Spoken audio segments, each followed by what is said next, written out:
There are times when the body doesn't speak, it whispers. And in that whisper lies a truth that wasn't spoken, but lived. This text is not a guide nor a formula. It's a descent. A journey toward the invisible core where memory becomes gesture, and gesture becomes alchemy. Here the goal is not to heal as one who repairs, but as one who remembers. Because healing is not to be again but to feel again. Each chapter is a season. Each word a key. And you, ritual reader, are not here by accident. You are here because something within you has begun to awaken. Before starting this video, remember to subscribe and like. It all began with a sensation that had no name. It wasn't pain nor nostalgia. It was something older, deeper. As if the body were remembering something the mind had forgotten. For years, that silent vibration hid behind everyday gestures. Touching one's face, closing one's eyes, breathing without thinking. And yet it was there, latent.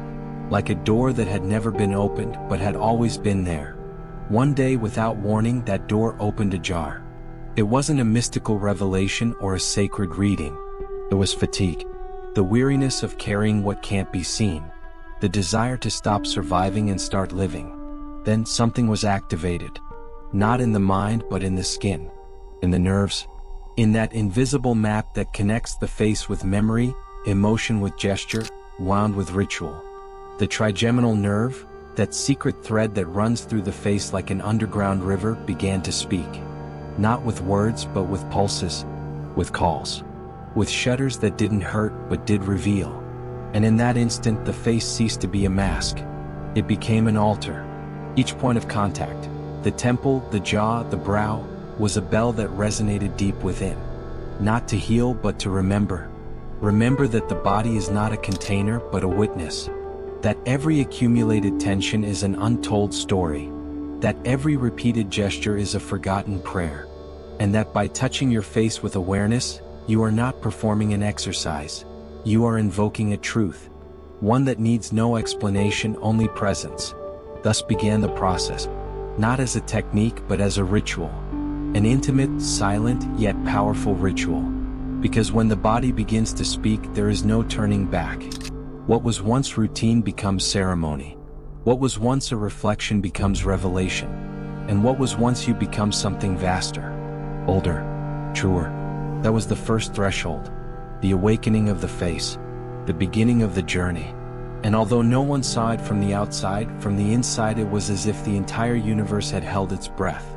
Because something sacred had just begun. Before the face became an altar, there was a time when the body was merely a tool. A vehicle for survival, for advancement, for resistance. But in the cracks of that resistance, something older began to seep in. It wasn't modern knowledge nor a learned technique. It was ancestral memory. One that isn't transmitted through words, but through gestures, through rituals, through inherited silences. Long before the trigeminal nerve was named, its power was already sensed. In cultures that didn't write but did know. In people who touched the face as if touching the soul.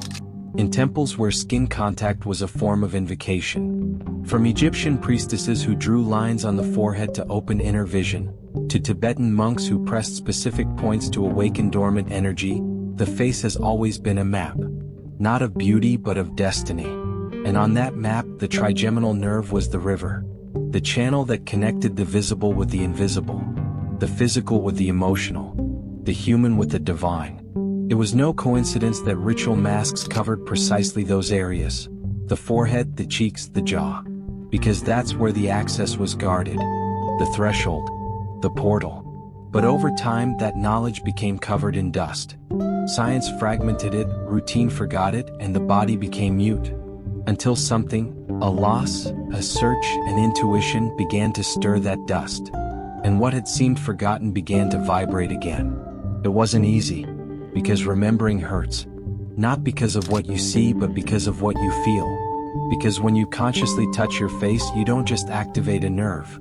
You activate a story. One that isn't just yours but that of all those who came before. One that speaks of internal wars, of imposed silences, of repressed gestures. But also of strength, of resilience, of ritual. So, the second threshold wasn't a revelation. It was an excavation. a descent toward the invisible roots that sustain the body. And upon finding them, something changed. The face ceased to be a surface. It became territory, sacred territory. And you who inhabit it began to remember that you are not made only of flesh and blood, but of symbols, of memories, of pulses that come from afar. That was the second step. Not forward, but downward, toward the depths, toward what sustains. Because before healing you must remember, and before remembering you must descend. The body is not a machine. It never was. Although for centuries it was treated as such. A cog, a muscle, a system. But beneath that functional vision, something essential was buried. Because the body doesn't just execute, it also remembers. It doesn't just move, it also feels. And when it is observed with reverence, it begins to reveal its true nature, that of a temple. Not a temple of stone, nor one built by external hands, but a living, throbbing, intimate one. A space where every organ is an altar, every nerve an offering, every gesture a prayer. And in that temple the face is the entrance, not for aesthetics but for energy, because there the invisible paths that connect emotion, memory, and spirit converge. The trigeminal nerve, that secret thread that has already begun to awaken, doesn't just transmit sensation. It transmits history. Every time it's activated, a lamp is lit in the inner sanctuary. And by touching it with awareness, you're not stimulating a muscle, you're igniting a flame. One that illuminates what was hidden, what ached without a name, what begged to be seen. Then the body begins to respond, not with words but with signs. A shudder in the jaw, a pressure at the temple, a heat on the forehead. And each of those signs is an invitation to enter, to listen, to surrender to what dwells within. Because the body doesn't just hold wounds, it also holds rituals. Gestures that were forgotten but still live on in the skin. Movements that weren't taught, but that emerge when allowed. And when we recognize them, something changes. The body ceases to be a battleground. It becomes a sacred space, a place of encounter, a refuge. And you who inhabit it begin to walk differently. Not on the outside but on the inside. Because you are no longer at war with your flesh. You are in communion. You no longer use it. You listen to it. You no longer force it. You accompany it. That is the third threshold. The recognition of the body as a temple. Not as a metaphor but as an embodied truth. And when you cross it, everything is transformed. Because when the body becomes a sanctuary, every breath is a prayer. Every touch a ceremony. Every day a rite of presence. And you who have come this far are no longer just an inhabitant. You are a guardian. Guardian of the sacred that lives within you. The wound doesn't always present itself as a visible cut. Sometimes it's a tension that doesn't subside, an emotion that repeats itself, a word that was never spoken. It's there, hidden in gestures, in posture, in the way the body protects itself without us noticing. And when the face begins to awaken, when the trigeminal nerve vibrates like an ancient drum, that wound reveals itself. Not to punish but to reveal. To open the portal. Because every wound is a threshold. A place where what hurts becomes what transforms. And when you enter it, you don't enter into suffering but into truth. The truth of what was denied, of what was silenced, of what still pulses, waiting to be heard. The body doesn't hold a grudge, it holds a memory. And that memory, when activated, doesn't ask for an explanation. It asks for presence. It is at that moment that the face becomes a map. Every point of tension is a coordinate. Every shudder a signal. And by touching it with awareness, one enters into dialogue with the profound. Not to understand, but to accompany. Because the wound doesn't need to be healed, it needs to be sustained. Like someone who holds a flame without extinguishing it, like someone who listens without interrupting. And when you hold it, something changes. The pain ceases to be an enemy. It becomes a teacher. It begins to speak in another language. One that isn't learned but remembered. The language of ritual gestures, of sacred movements, of breaths that open space. Because when you enter the wound with respect, you discover it isn't empty. It's full of symbols, of stories, of strength. There's no need to rush. The wound has its own rhythm. And by following it, you discover that the body doesn't just suffer, it also guides. That the face doesn't just express, it also reveals. And that you who have come this far are not a victim of what hurt. You are the guardian of what can heal. This is the fourth threshold. The moment when the wound ceases to be a shadow and becomes fire. A fire that doesn't burn but transforms. Because upon entering it, nothing is lost. Everything is recovered. What you were, what you are, what you can still be. And the body, which once feared to remember, now becomes an altar of revelation. Because the wound, when honored, becomes a path. And you who walk it no longer walk alone. Everything you have felt walks with you. Everything you have held. Everything you are ready to transmute. The body has already spoken. The wound has been acknowledged, sustained, honored. And now, in the midst of that silence laden with memory, the gesture appears. Not as a reaction but as a ritual response. A minimal movement, almost invisible but charged with intention. Because when the pain has been heard, what follows is not forgetting but transformation. And that transformation begins with the gesture. It's not about doing something new but rather doing the same thing in a different way. Touching your face like someone touching a reliquary. Pressing your temple like someone activating an internal bell. Breathing like someone invoking.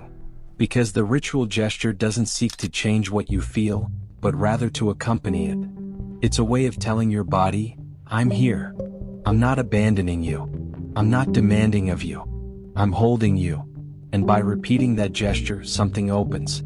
Not in the skin but in memory. Because the body remembers what was touched with love, what was moved with respect, what was inhabited without judgment. Each pressure on the trigeminal nerve is a key. One that opens not external doors but internal ones. Doors that lead to forgotten spaces, to encapsulated emotions, to symbols that still vibrate beneath the surface. The face then becomes a ritual territory. It is no longer just an expression, it is an invocation. Every line, every curve, every point of contact is a sacred coordinate. And you, who trace it with your fingers, become a cartographer of the invisible. You are not performing an exercise. You are performing an act of alchemy. Because the gesture, when done consciously, transmutes. It does not erase, deny, or disguise. It transmutes. And that transmutation isn't immediate. It's slow, profound, silent. Like a fire that doesn't burn but still transforms. Like water that doesn't strike but still shapes. Like the wind that doesn't scream but still whispers. The ritual gesture is that wind, that water, that fire. And you, by repeating it, become a channel, a bridge, an alchemist. You no longer need to understand everything. You just need to be, because the body knows, the face guides, the gesture reveals. And you, who have come this far, are no longer just the observer. You are the one who transforms. You have learned to touch without invading, to move without forcing, to breathe without running away. And in that learning, you have ignited something that never goes out. A flame that seeks not to illuminate the world, but your world. Your temple. Your truth. This is the fifth threshold. The ritual gesture as a secret language between you and the sacred within you. And once you cross it, there is no return. Only expansion. Because what has been touched with awareness is never the same again. And neither are you who have touched it. Alchemy doesn't happen in laboratories. It happens in the body. In that intimate space where the invisible transforms into matter, where what hurt becomes symbol, where what was once shadow becomes light. And when the ritual gesture has been repeated consciously, when the wound has been sustained without judgment, the body begins to transmute. Not as one who changes, but as one who reveals what was always there. Internal alchemy isn't a quick process. It's a slow, deep, almost imperceptible descent. It begins when the face ceases to be a surface and becomes a territory. When the trigeminal nerve ceases to be a structure and becomes a channel. When every breath becomes an invocation and every touch a ceremony. Then something ignites. Not outside but inside. A flame that doesn't seek to illuminate the world, but to burn away what no longer serves. What no longer vibrates. What no longer belongs. And in that fire, the body isn't destroyed. It's purified. It's reordered. It's rewritten. Because alchemy doesn't eliminate, it transforms. It doesn't erase, it reveals. It doesn't deny, it integrates. What was once tension is now direction. What was once pain is now message. What was once fragment is now totality. And you who have crossed each threshold begin to feel it. Not as an idea but as a vibration. As a silent certainty that settles in your bones, in your skin, in your gaze. You no longer need to look outside. Because what once seemed distant now lives within you. Wisdom isn't in books, it's in your gestures. Healing isn't in formulas, it's in your presence. Alchemy isn't in the complex, it's in the intimate. In the everyday. In the sacred that occurs when you touch your face with reverence, when you breathe slowly, when you listen without fear. And then the body becomes a consecrated temple. Not by dogma but by experience. Because it has been inhabited, touched, listened to. Because it has been traversed like one traversing a sanctuary. And you who have done so are no longer the same. You have crossed the fire. You have held the shadow.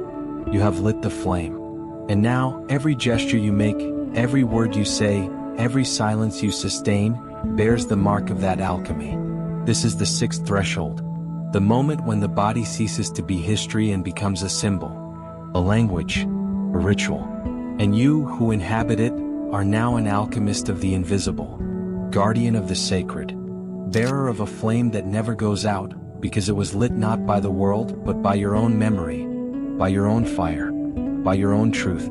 And then, without anyone announcing it, the moment of rebirth arrived. Not as a grand event but as a distinct breath. Like a calm that can't be explained but is recognized.